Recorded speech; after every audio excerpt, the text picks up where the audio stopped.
Students, welcome to my channel. I am Rashmi, your maths teacher. I hope you all are good और आपने syllabus भी अपना देख लिया होगा। तो 3.2 एक्सरसाइज आज इस वीडियो में हम खत्म करने जा रहे हैं। तो ये वर्ड प्रॉब्लम है, लेकिन हमें इसे मैट्रिक्स की फॉर्म में ही सॉल्व करना है। तो एक क्वेश्चन आप यहाँ पे देखो, a trust fund has ₹30,000 that must be invested in 2 different types of bond. तो क्या कह रहा है, एक ट्रस्ट है, उसके पास टोटल 30,000 रुपए हैं और उसको इसको इन्वेस्ट करना है 2 डिफरेंट बॉन्ड में। तो हमने यहाँ पे एक एक्स ले लिया, एक वाई ले लिया। अब 30,000 है, उसको 2 तरीके से आपको इन्वेस्ट करना है, ठीक है। The first bond page 5% interest per year. तो जो ये पहला अमाउंट है ना, 30,000 में से कुछ रुपए निकाल के इधर रख दिए, कुछ रुपए निकाल के इधर रख दिए। तो जो पहले वाला को आपने यहाँ पे इन्वेस्ट किया है, उसमें आपको 5% का इंटरेस्ट रेट मिल रहा है एंड द सेकेंड बॉन्ड पे 7% का आपको यहाँ पे इंटरेस्ट मिल रहा है पर ईयर का। Using matrix multiplication determine how to divide ₹30,000 among the 2 types of bond if the trust fund must obtain annual total interest of ₹800 और सेकंड कंडीशन में 2,000। तो देखो यहाँ पे क्या हो रहा है कि जैसे एक सिंपल एग्जाम्पल चलते कि मेरे पास 30,000 रुपए हैं, ठीक है। अब मेरे पास 2 आदमी आए, एक आदमी मेरे पास आया राम, एक आया मेरे पास यहाँ पर श्याम, ठीक है। अब मैंने एक मेरा रिश्तेदार था, ये मेरा फैमिली मेंबर में से कोई था, तो मैंने इसको यहाँ पे क्या किया, कम परसेंट पे पैसे उधार दिए, लाइक कि मैंने इसको 5% पे पैसे उधार दिए। और शाम था, उसको वो मेरा फैमिली मेंबर नहीं था, तो मैं इसको जानती नहीं थी, तो मैं बाकी सबको 7% में देती, मैंने इसको भी 7% में दे दिया। और जब पूरे 1 साल के लिए मैंने इसको 30,000 रुपये दिए, और जब ईयर एंड में जाकर के मैंने देखा तो मैंने जितने पैसे इसको दिए थे और जितने पैसे इसको दिए थे, तो वहां से मुझे टोटल इंटरेस्ट जो मिला, कितना मिला, 1,800 रुपीज मिला। ये तो मेरे पास था ही था और इसके ऊपर मुझे इतना यहाँ पर क्या मिला, इंटरेस्ट मिल गया। तो देखो, इंटरेस्ट कैलकुलेट करने जो अमाउंट हमारे पास होता है उसको हम यहाँ पे प्रिंसिपल अमाउंट कहते हैं। क्या बोलते हैं, प्रिंसिपल अमाउंट। और जिस रेट पर हम उसको जितने परसेंट के ऊपर उसको हम देते हैं उसको हम यहाँ पे रेट कहते हैं। रेट, हाँ, रेट ऑफ इंटरेस्ट भी कह सकते हो। और जो हमारे पास यहाँ पे प्रॉफिट हुआ है, जिस परसेंट पे दिया, इस पे दिया, हमारे पास जो जैसे बैंक वाले भी देते हैं ना, हम एफडी कराते हैं, आरडी कराते हैं, तो वही 5% पर ईयर, 7% पर ईयर, इस तरह से देते हैं। तो जो हमें प्रॉफिट होता है वो हमारा यहाँ पर क्या हो गया, इंटरेस्ट हो गया। तो ये क्वेश्चन आपको यहाँ पे ये कह रहा है कि आप यहाँ पे ये बताओ कि राम को कितने पैसे दिए और शाम को कितने पैसे दिए कि मुझे 1,800 का यहाँ पर प्रॉफिट हुआ। तो मैं मान लेती हूँ कि मैंने राम को X रुपीज दिए, मैंने राम को कितने दिए, X रुपीज दिए। तो आप इसको 2 वेरिएबल, इसको Y भी कर सकते हो, या फिर यहाँ पे ये भी कह सकते हो कि टोटल 30,000 रुपए थे, इसमें से x मैंने राम को दे दी, तो शाम को कितने दूंगी, 30,000 में से मैं -x कर दूंगी। भाई अगर मैंने इसको 10,000 दिए हैं तो 30,000 में से 10,000 को सब्ट्रैक्ट कर दो, तो मैंने इसको 20 दिए, तो इसको मैंने 10 दिए हैं, तो इसको भी मैंने 20 दिए। तो अगर मैंने एक को लेट कर लिया तो 1 वेरिएबल में इक्वेशन बनाना ज्यादा ईजी है ना, तो इसीलिए 1 वेरिएबल बना रहे हैं कि लेट की इसको मैंने यहाँ पर x दिए हैं, तो इस वाले को शाम को मैंने दिए होंगे 30,000 में से x को सब्ट्रैक्ट कर दो। इस तरह से आपकी इक्वेशन बनानी है, तो बहुत इजी हो जाएगा भाई। इसका अमाउंट, इसका अमाउंट, क्योंकि आपको इंटरेस्ट निकालना, तो इंटरेस्ट का फॉर्मूला क्या होता है, इंटरेस्ट का फॉर्मूला होता है प्रिंसिपल इनटू रेट। प्रिंसिपल को अगर आप रेट से मल्टीप्लाई कर दोगे तो आपका यहाँ पर क्या आ जाएगा, इंटरेस्ट आ जाएगा। तो जो राम का, अब राम ने कितना इंटरेस्ट दिया, तो इसका प्रिंसिपल अमाउंट कितना है, x है, तो ये x इंटू रेट कितना है, 5/100 हो गया, तो ये उसका इंटरेस्ट आ जाएगा, ठीक है। फिर इसका शाम का कितना होगा, तो इसका प्रिंसिपल अमाउंट कितना है, 30,000 माइनस x है, और रेट कितना है इसका 7%, तो परसेंट हटाते नीचे क्या आता है, 100 आता है, तो ये इसका इंटरेस्ट आ गया। और दोनों का इंटरेस्ट मिला करके कितना आ रहा है, 1,800। तो इस तरह से हमारी नॉर्मल इक्वेशन बनती है कि x into 5/100 plus 7/100 into 30,000 minus x, दोनों का मिला करके इंटरेस्ट कितना है, 1,800। तो ये एक्चुअल में हमारी इक्वेशन बन गई। इस इक्वेशन को जब हम सॉल्व करेंगे तो ये हमारा यहाँ पे क्या बन जाएगा, x की वैल्यू आ जाएगी। ये नॉर्मल तरीका है हमारी इक्वेशन को सॉल्व करने का, क्योंकि इसने हमें इक्वल में इंटरेस्ट दिया है ना, तो इंटरेस्ट का हमने फॉर्मूला लगा दिया। अगर यही हमें प्रिंसिपल अमाउंट प्लस इंटरेस्ट होता तो हम फॉर्मूला यहाँ पर चेंज कर देते। ये इंटरेस्ट का फॉर्मूला ये हमारा ये वाला है फाइंड करने का, इंटरेस्ट फाइंड करने का, क्योंकि इक्वल में इंटरेस्ट है तो इसका भी इंटरेस्ट, इसका भी इंटरेस्ट, दोनों का इंटरेस्ट हमने ऐड कर दिया, तो हमारा 1,800 आ गया। अब अगर इसी क्वेश्चन को हमें मैट्रिक्स फॉर्म में करना है तो कैसे करेंगे, तो यहां पर भी हम मैट्रिक्स फॉर्मूले में भी हम इसी फॉर्मूले का यूज करेंगे, लेकिन वैल्यू हम मैट्रिक्स फॉर्म यानी रो इनटू कॉलम के फॉर्म में पुट करेंगे। तो पुट करते टाइम आपको मल्टीप्लिकेशन के जो रूल है वो आपको यहाँ पे ध्यान रखना है कि किन्हीं भी दो मैट्रिक्स का जब आप मल्टीप्लिकेशन करते हो, तो जैसे लाइक कि मेरी एक मैट्रिक्स 2 × 3 ऑर्डर की है और दूसरी मैट्रिक्स मेरी 3 × 2 ऑर्डर की है या 3 × 1 ऑर्डर की है, तो आपको पता है ना पहली मैट्रिक्स का कॉलम दूसरी मैट्रिक्स के रो के इक्वल होना चाहिए। ये चीज आपको यहाँ पे पता है ना, ये कुछ भी हो सकता है लेकिन ये चीज आपकी यहाँ पे इक्वल होनी चाहिए।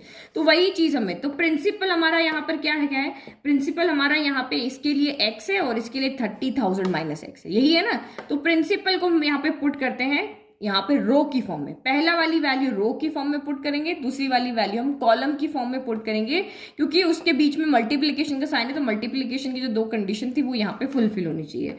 तो ये हम यहाँ पे इसको पुट करें रो की फॉर्म में, तो रो की फॉर्म में क्या हो गया, पहले वाले का x है तो दूसरे का आपका यहाँ पर क्या है 30,000 माइनस x है।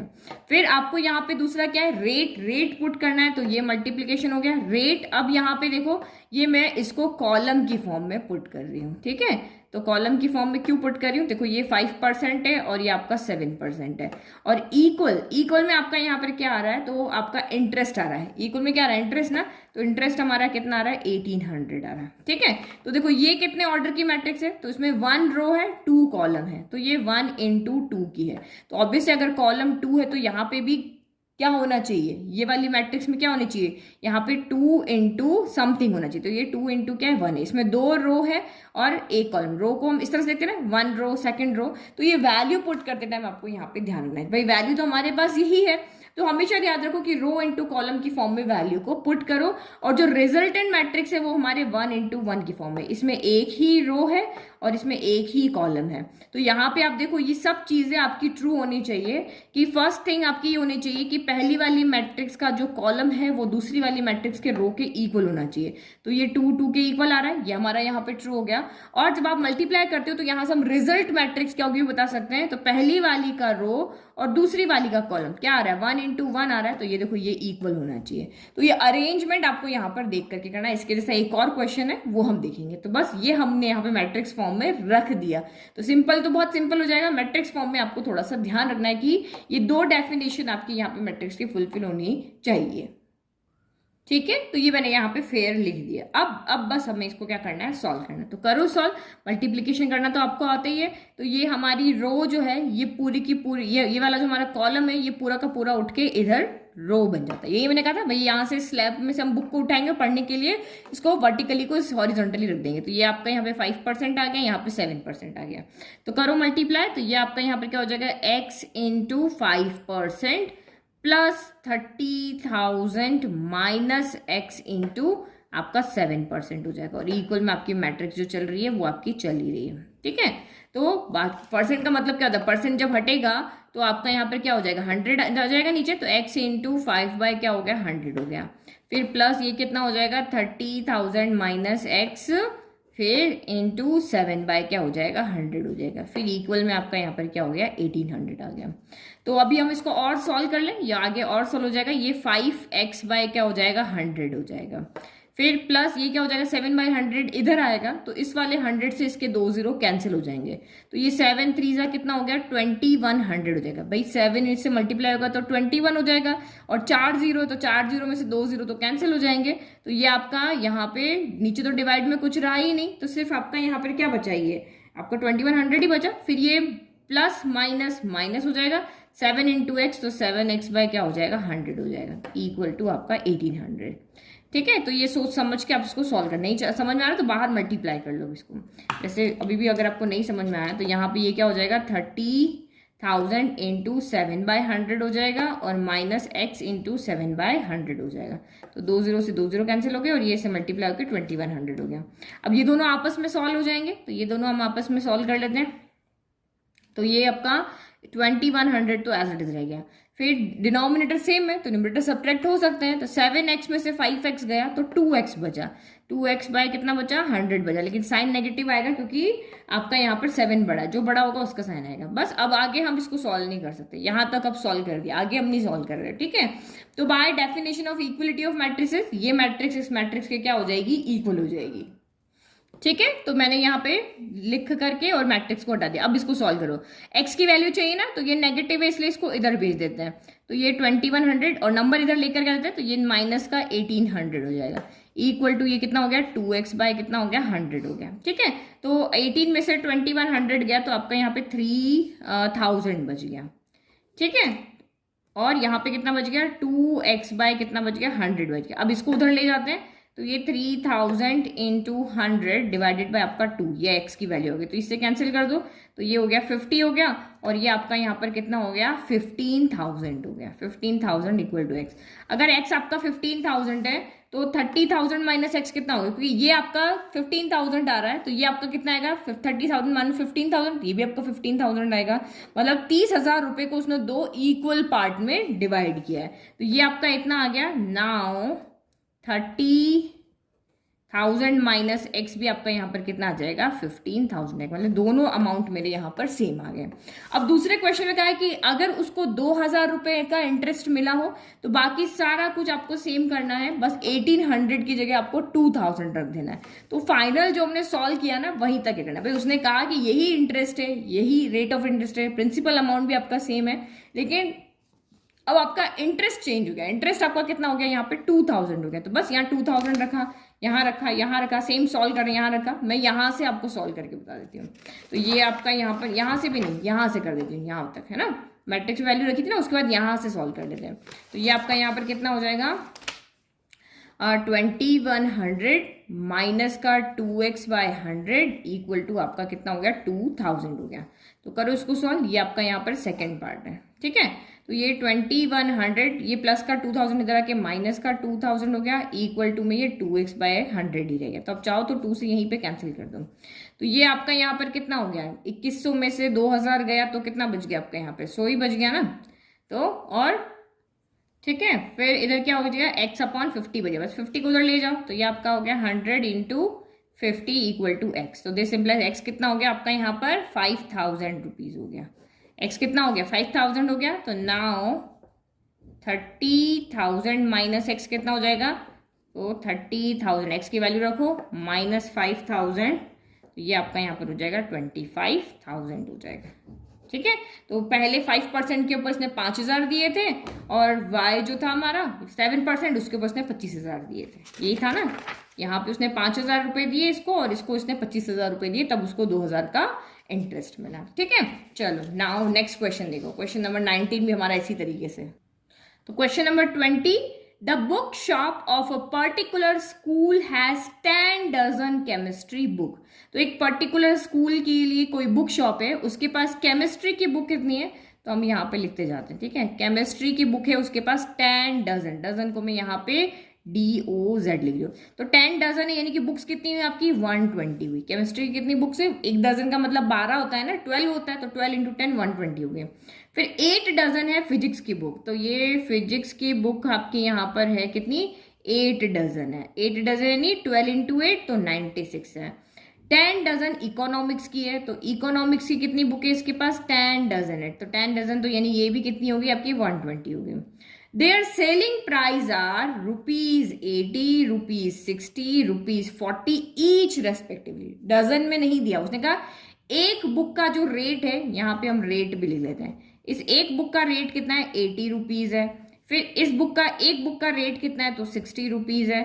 और इस एक बुक का रेट कितना है, तो 40 रुपीज है। ठीक है, find the total amount the bookshop will receive from selling all the books using matrix algebra। ये वाला पार्ट जो है ना, वो बाकी के 2 क्वेश्चन का, ये यहाँ पे प्रिंट हो गया, पता है, ये वाला क्वेश्चन यहीं तक है। तो वो कह रहा है कि ये सब किताबों को अगर वो बेचेगा तो वो लास्ट में बुक शॉप वाला कितना अमाउंट रिसीव करेगा, कितना पैसा उसको मिलेगा। तो बहुत सिंपल क्वेश्चन है ये।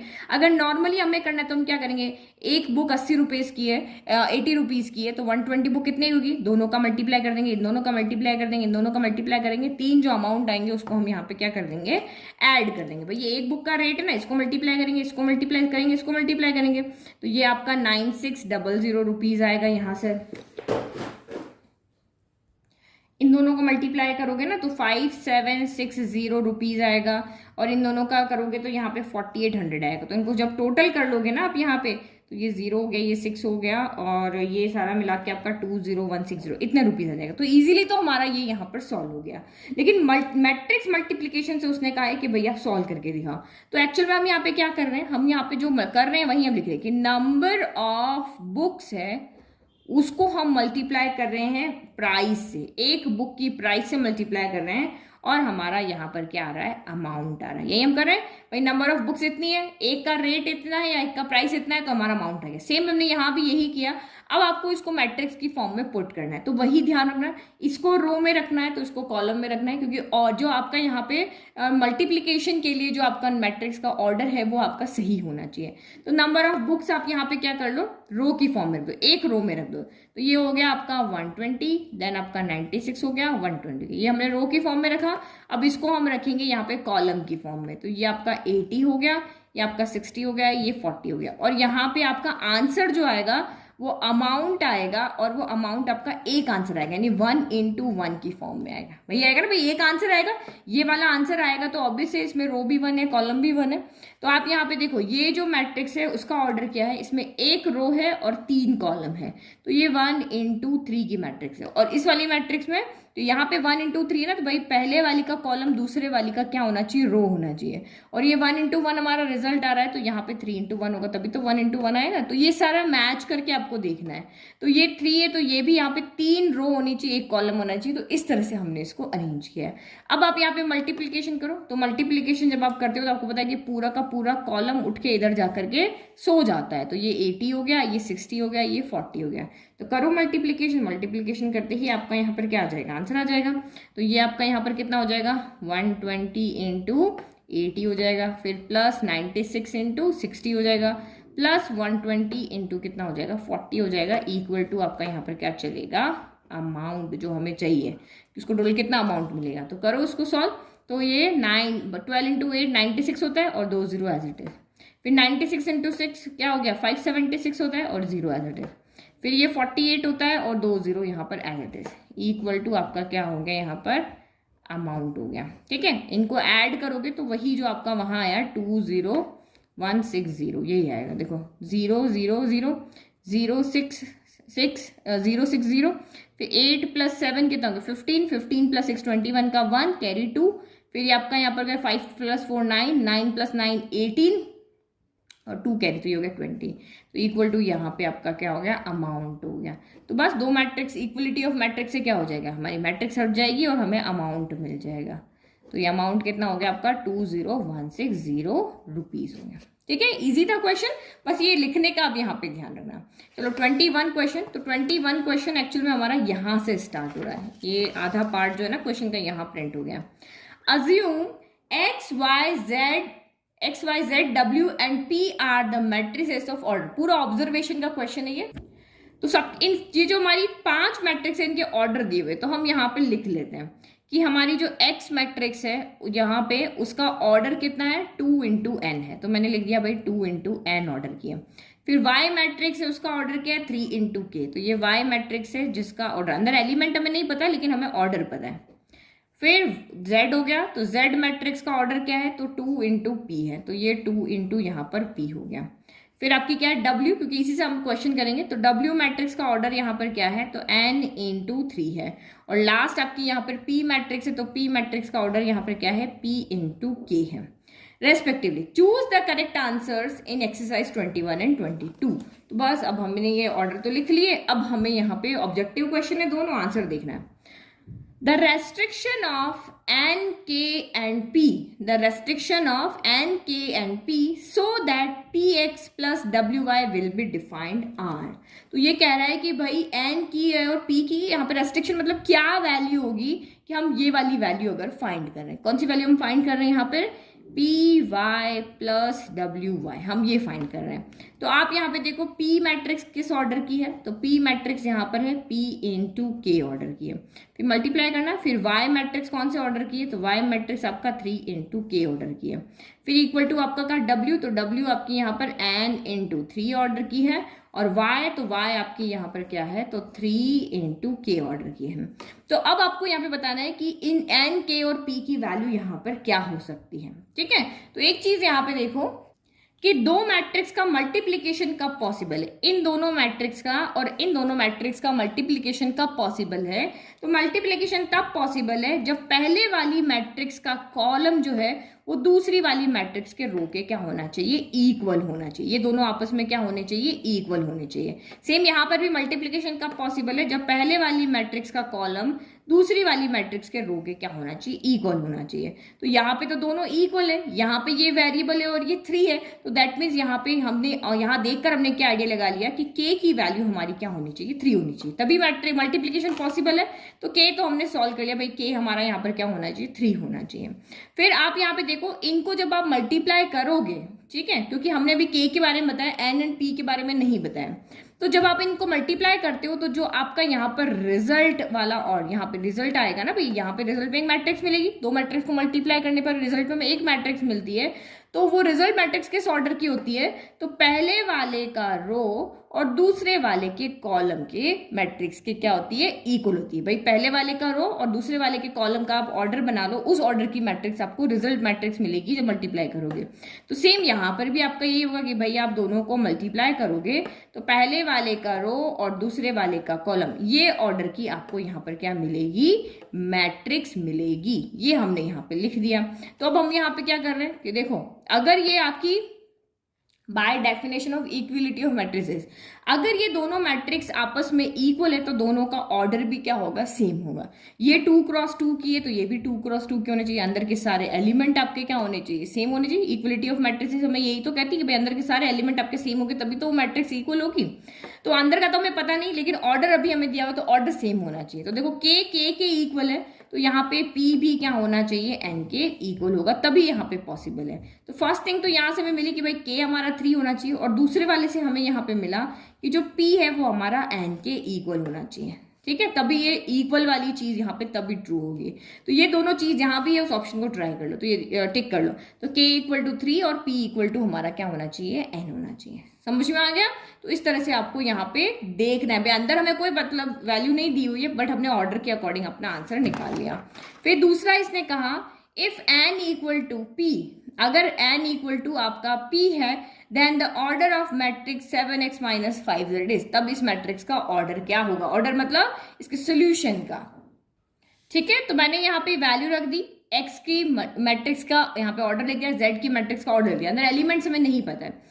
तो आपको पता है जब हम ये क्या हमारे स्केलर है, बाहर कोई एक कांस्टेंट है, तो जैसे मैंने यहाँ पे मैट्रिक्स ली 1 2 5 6 ले लिया, तो ये मेरी 2x2 ऑर्डर की मैट्रिक्स है। ठीक है, तो अगर मैं 5 को अंदर लेकर के जाती हूँ तो क्या मेरी मैट्रिक्स के ऑर्डर पे कोई फर्क पड़ता है, नहीं पड़ता। ये तो स्केलर है, इसका क्या काम है, ये तो सभी के घर जाना इसका काम है। 5 1 जा 5 कर देना, 5 2 जा 10 कर देना, 5 5 जा 25 कर देना, इसको 30 कर देना, बस इनको 5 को अंदर जाके मल्टीप्लाई कर देना, बाकी ऑर्डर पे तो कोई फर्क नहीं पड़ेगा ना। तो सेम यहाँ पर भी ऑर्डर पे कोई फर्क नहीं पड़ेगा जब आप स्केलर को अंदर लेकर के जाओगे, मैट्रिक्स का ऑर्डर आपका वही रहना है। तो ये कह रहा है कि अगर n इक्वल टू p है, या उसने आपको यहाँ पे क्या दिया है कि ये जो n है वो आपका यहाँ पर इस p के इक्वल है, ये n जो है वो आपका यहाँ पर p के इक्वल है। तो फिर आपकी ये जो सोल्यूशन है, सॉरी यहाँ पे क्या है, माइनस है, यहाँ पे क्या आपका माइनस है।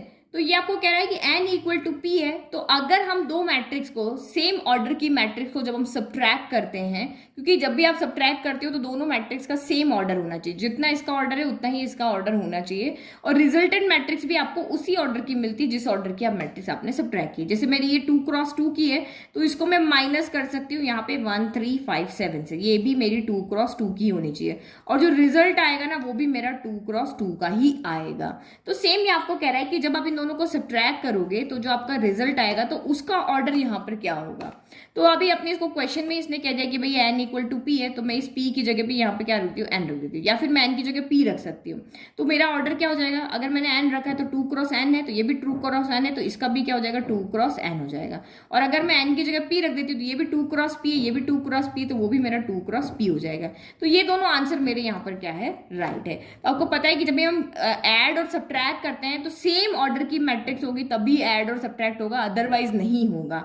तो यहीं से हमने आइडिया लगा लिया कि भाई इनको अगर हम सब्ट्रैक्ट करते तो इसी, या तो हमें इस ऑर्डर की मैट्रिक्स मिलेगी या हमें इस ऑर्डर की मैट्रिक्स यहाँ पर मिलेगी। तो देखो 2 क्रॉस n तो यहाँ पर है, बट 2 क्रॉस p यहाँ पे कहीं पे भी नहीं है। 2 क्रॉस p कहीं भी नहीं है ना, तो ऑप्शन बी आपका यहाँ पर क्या है, राइट है। तो माइनस देख करके आप सीधा आंसर भी यहाँ पे देख सकते हो, सब्ट्रैक्शन एडिशन के रूल के अकॉर्डिंग।